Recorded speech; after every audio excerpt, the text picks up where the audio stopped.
सूत्र 28 देखिए और बोलिए। तज्जपः तदर्थ भावनम, तस्य जपः तज्जपः, उसका जप करें, उस प्रणव का जप करें, उस ओम नाम का जप करें। जप का मतलब बार बार रिपीट करना, किसी शब्द को, वाक्य को, मंत्र को बार बार दोहराना, इसको जप कहते हैं। तो ओम का जप करें, तज्जपः तदर्थ भावनम, उसके अर्थ की भावना सहित करें। जब ओम का जप करेंगे, बार बार ओम बोलेंगे, तो उसका अर्थ की भावना भी मन में होनी चाहिए। अर्थ का मतलब बताया था वस्तु, अभी बताया ना, अर्थ वाच्य। ईश्वर अर्थ है, वो वाच्य है, वो वस्तु है। तो जो वस्तु के गुण हैं, वो गुण हमारे अंदर मन में होने चाहिए। केवल खाली शब्दों का रट्टा नहीं लगाना, जो उसका गुण है वो भी हमारे अंदर होना चाहिए। उस गुण से सहित हम ईश्वर को स्वीकार करें, यह है तदर्थ भावना।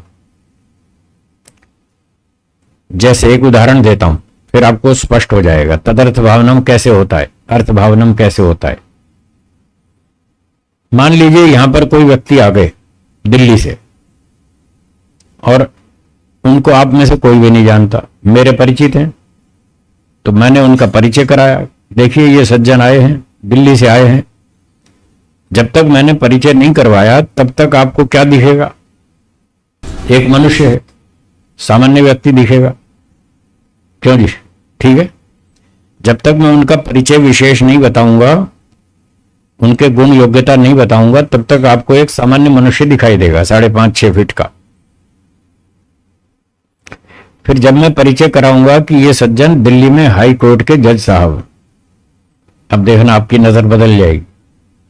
बदलेगी या नहीं? बदलेगी ना।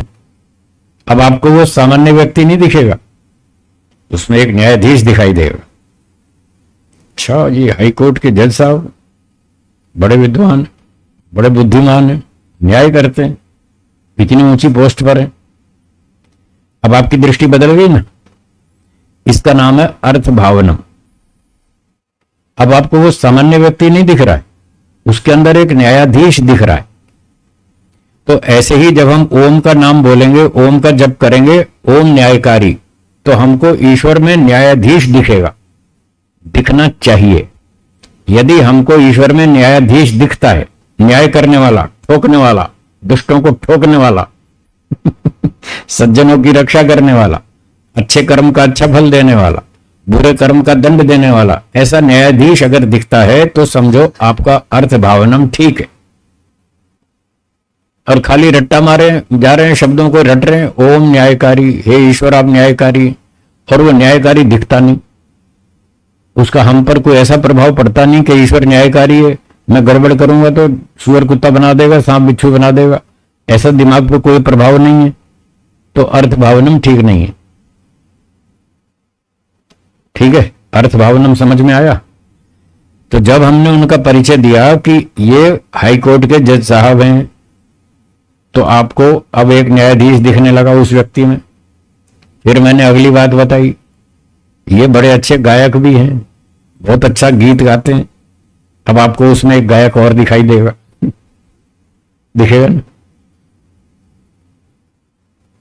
फिर मैं तीसरी बात बताऊंगा, ये हर रोज हवन करते हैं, और धोती बांध के हवन करते हैं, पैंट पहन के नहीं। भारतीय वेशभूषा में रोज धोती बांध के सुबह हवन भी करते हैं। और चौथी बात, कभी रिश्वत नहीं लेते, 1 रुपया रिश्वत नहीं लिया आज तक इन्होंने। अब जैसे जैसे मैं बताता जाऊंगा आपकी दृष्टि बदलती जाएगी, आपको उस व्यक्ति में ये सारी चीजें दिखेंगी। बस इसका नाम है अर्थ भावनम। तो ऐसा ऐसा ईश्वर दिखना चाहिए। जब हम कहेंगे हे ईश्वर ओम न्यायकारी, आप न्यायकारी हैं, तो हमें ईश्वर न्यायकारी राजा दिखना चाहिए। और जब वो न्यायकारी दिखेगा तो उसका हम पर प्रभाव पड़ेगा या नहीं पड़ेगा? पड़ेगा ना। तो हम भी सावधान हो जाएंगे, ईश्वर न्यायकारी छोड़ेगा नहीं, गड़बड़ मत करो, गलती मत करना वरना ठोकेगा, सांप बिच्छू बनाएगा, कुत्ता बनाएगा, वृक्ष बनाएगा, हाथी बनाएगा। चिड़ियाघर जाके देखो तब पता लगेगा कैसे कैसे प्राणी बेचारे कैसे कैसे जीवन जी रहे हैं अपना। और चिड़ियाघर नहीं जा सकते तो अपने अड़ोस पड़ोस में देख लो। देखो, ध्यान से देखो, गाय को देखो, गधे को देखो, कुत्ते को देखो, बेचारा कुछ नहीं कर सकते, बैठे, कोई खिलाएगा तो खा लेंगे। रोटी तो बना नहीं सकते, रसोई है नहीं, जेब में पैसे नहीं है कि बाजार से खरीद के खा लें, हाथ भी नहीं है, न बुद्धि है, अपना खाना बना नहीं सकते, बस पराधीन है। कोई खिला देगा तो खा लेंगे, नहीं तो बैठे या ऐसे धक्के खाते रहेंगे, सड़क पे घूमते रहेंगे, भूखे मरते रहेंगे। ऐसे उनको ध्यान से देखें, फिर उनके जीवन क्रम पर विचार करें कि ये बेचारे कितने मजबूर हैं, कितने पराधीन हैं, कितने दुखी हैं। इनको इस हालत में किसने पहुंचाया? ईश्वर ने। ऐसा विचार करें तो आपको ईश्वर न्यायकारी दिखेगा। यह है तदर्थ भावना। तो इस प्रकार से ओम का जप करते समय वो भावना भी अपने मन में लाएं जिस गुण से हम ईश्वर का ध्यान कर रहे हैं। तो जब कहेंगे ओम न्यायकारी, तो ईश्वर में हमको न्यायकारी राजा दिखना चाहिए, एक न्यायाधीश दिखना चाहिए। जब कहेंगे ओम आनंद, तो ईश्वर आनंद का भंडार दिखना चाहिए। जैसे रसगुल्ला आपको दिखता है, गुलाब जामुन दिखता है, गुलाब जामुन में रस सुख दिखता है या नहीं? है जी, दिखता है ना। तो जैसे गुलाब जामुन रसगुल्ले में सुख दिखता है,